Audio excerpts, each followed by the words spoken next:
Greetings world, we are anonymous. Most of the world, the political left in particular, was blindsided by the results of the 2016 election. To say that some are having a hard time coming to terms with the words President Trump, and what the next 4 to 8 years will bring, would be an understatement. Those who told you that a Trump presidency was impossible were quick to remix their pre-election narratives, framing the Donald as something of a Hitler 2.0 and attempting to position themselves as leaders of a new resistance.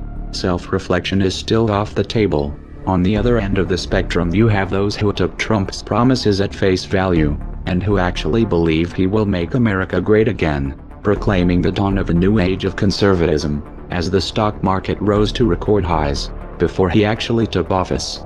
Both sides are utterly unprepared for what's coming. Let's just cut to the chase.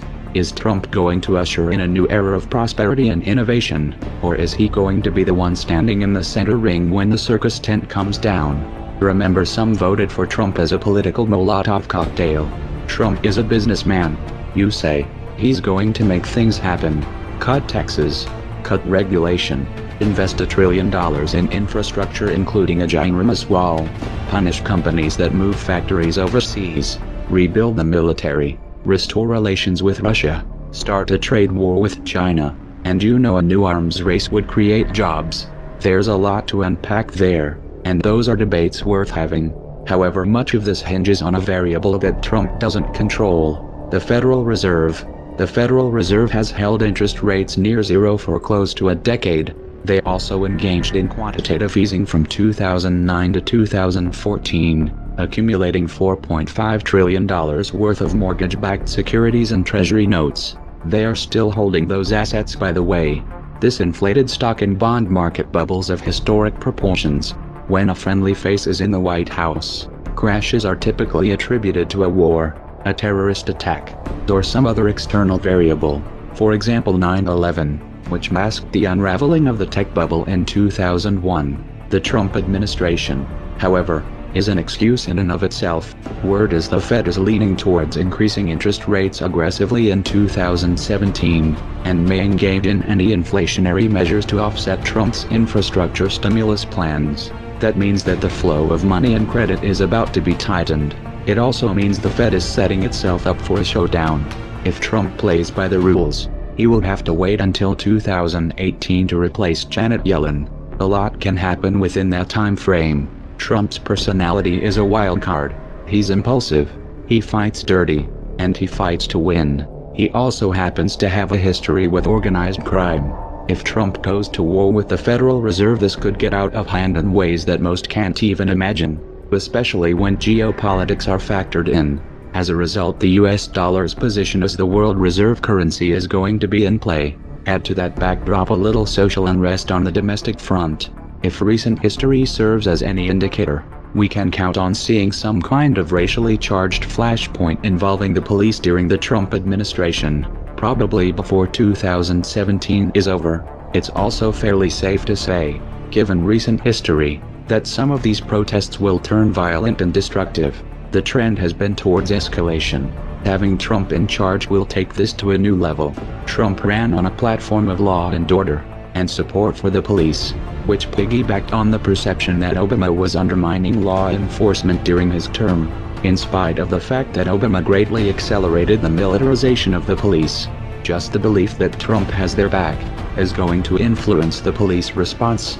They're going to be more confident, more aggressive, and if Trump offers even so much as a word of encouragement, they will go into full crackdown mode, which would of course throw gasoline on a fire. These tensions have the potential of spinning out of control, especially in the context of an economic downturn. And again, Trump's personality is a wild card.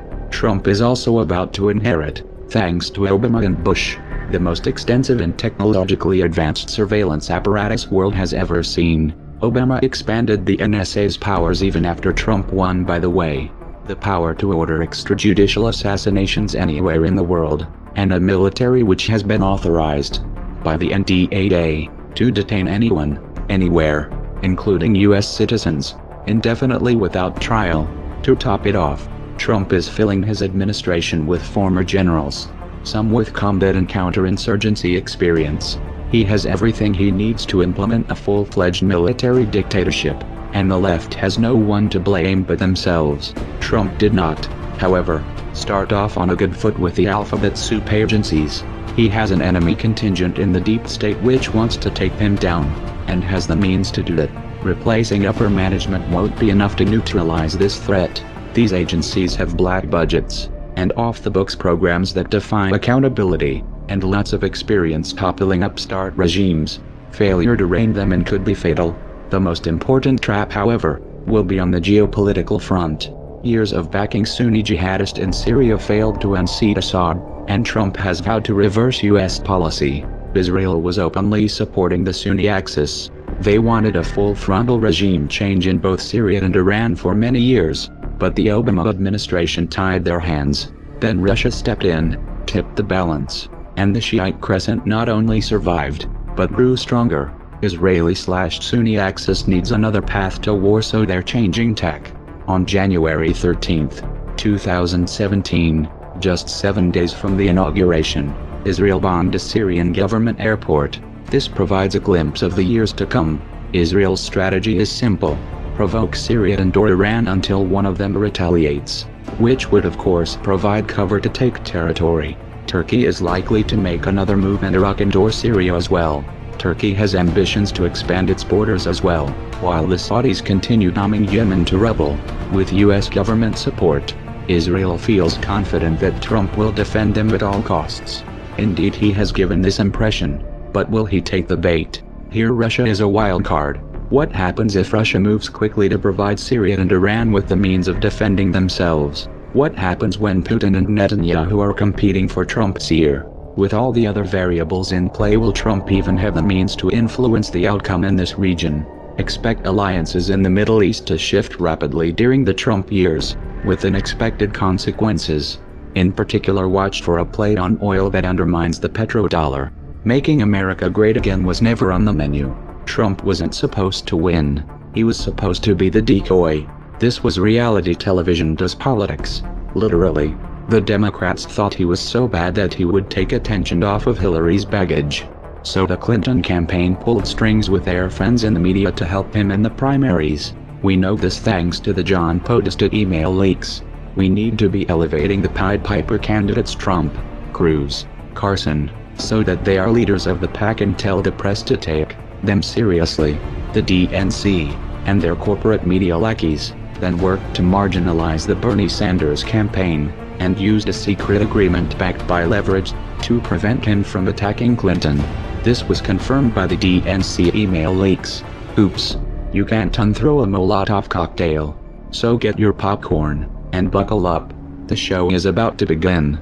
I will build the wall, and Mexico is going to pay for it, and they'll be happy to pay for it. I want to build a safe zone someplace in Syria. We have to get the Gulf states. They have nothing but money. We got to get them to fund it. We got to get them to put up the money. I will take care of women. I promise I will never be in a bicycle race. If I'm president, you're going to see Merry Christmas in department stores, believe me. I would knock the hell out of the oil areas. Would I approve waterboarding? You bet your ass I would. I will find the General Patton, or I will find General MacArthur. I will find the right guy. My generals, by the way, they're not going on television, okay? Renegotiate our foreign trade deals. I want surveillance of certain mosques, okay? I will absolutely take database on the people coming in from Syria. And if I win, I've made it known, if I win, they're going back. We have to rebuild our infrastructure, our bridges, our roadways, our airports. Reduce our $18 trillion in debt. We are going to save Social Security, repeal Obamacare, and replace it with something really, really great that works. End Common Core. I will take jobs back from China. I'll take jobs back from Japan. I'll take jobs back from Mexico. Sadly, the American dream is dead.